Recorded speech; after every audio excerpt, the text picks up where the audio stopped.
All right, so the second part of the application is the most comprehensive, and it will probably be the part that takes the longest to fill out because you're entering every course you've ever taken. So it's important to have your transcripts in front of you so that you are entering everything correctly. So let's jump in and take a look at what it looks like. So in the academic history section, you start with information regarding your high school. So I have entered my high school here, but if you've gone to more than one high school, then you would enter all high schools you've attended. If you were homeschooled, you can enter that information, okay? If you did not graduate high school, then you can enter that information. And so they make it pretty user-friendly to do, okay? The academic information is just if you've attended high school outside of the United States. And then here is where you would enter every college you've ever attended. So if you've gone to more than one campus, you would add that college or university. That includes everything, whether it was in the United States or not, whether it was accredited, whether it was another community college or a university, and you received all W's, you would enter all that coursework. So they want a true academic record, and so you would add all of those colleges.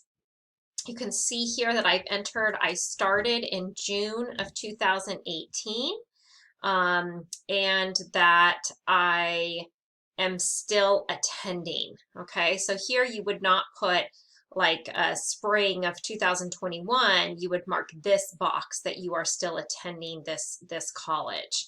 And then up here you can see, am I planning to obtain a degree? Yes, I am.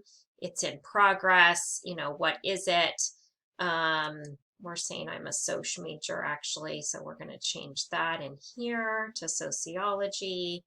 And then when am I getting it? And do I have a minor? No, I don't.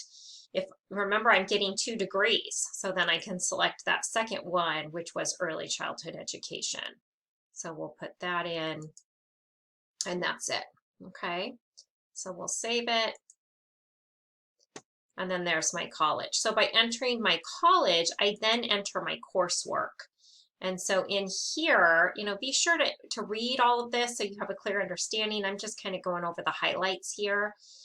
But when you first start to enter your coursework, you're going to enter every single semester, and you want to make sure you don't put all of your classes in your first semester. We've seen that happen before.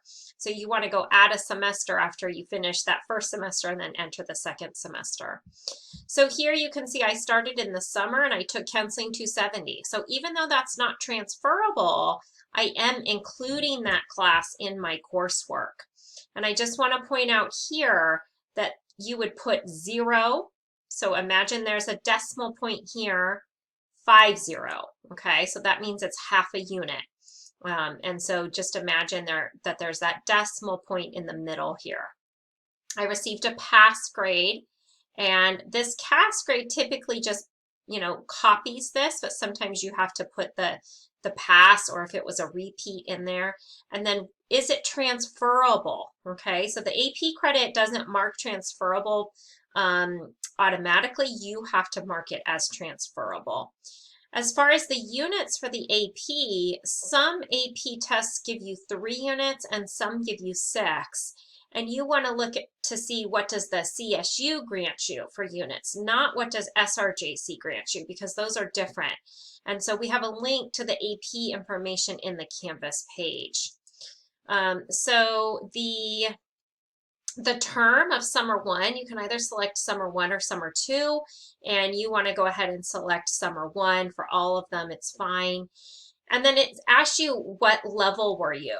This application is used not only for transfer students, but for freshmen as well as for graduate school. So look at your transcripts, mark the first half as freshman and the second half as sophomore, and that's totally fine. Don't get real technical on it. You can see in my next semester, these are the 4 classes that I took, but let's go ahead and add another class so you can see how it works. When you do that, it brings you to the bottom. So you just have to scroll up to the semester that you're adding the class into. So we'll say that I took a K-Fit class. So I'm going to put K-Fit, and you can see things come up. So I could select from there. But what happens if you put KFIT with a space, well, I did it once now. It will usually say, you know, there's no result. So I'll show you that on another one. But let's say I took 11.1. I don't know what that is. Weightlifting maybe. So then I'm going to select the subject and I'm going to get as close to the subject as possible. So let's start with kinesiology. See if there's something in kinesiology. Going too fast. Yes, there it is. Okay. And then it actually brought the units in. So one, again, 0.50. And then I would put my grade in. So we'll say I got an A. And then you can see here, why can't I save this? Well, I can't save it because I didn't mark anything in the CAS box. So just put your cursor there and it'll put the A and then you can save it. Okay. So let's do one more. Let's go ahead and add a class to spring of 2019. Again, we got to scroll up. So let's say I did work experience. So you have to copy it as it is in the SRJC transcript or the schedule. So if I put work, I get no results found. Okay, so I have to do it exactly as it does in the schedule of classes or on my transcript. So here's work experience 97. Okay, so if I select that, it brings up the course title. Now for the subject, we're going to go down and see if work experience is there, which it's not. So I'm going to select special topics. Don't get hung up on the subject. Get as close as you can to the subject. Now for work experience, it put in that it was half a unit, but I actually took this for 3 units. So I would put 3 and then change this to 0, 0.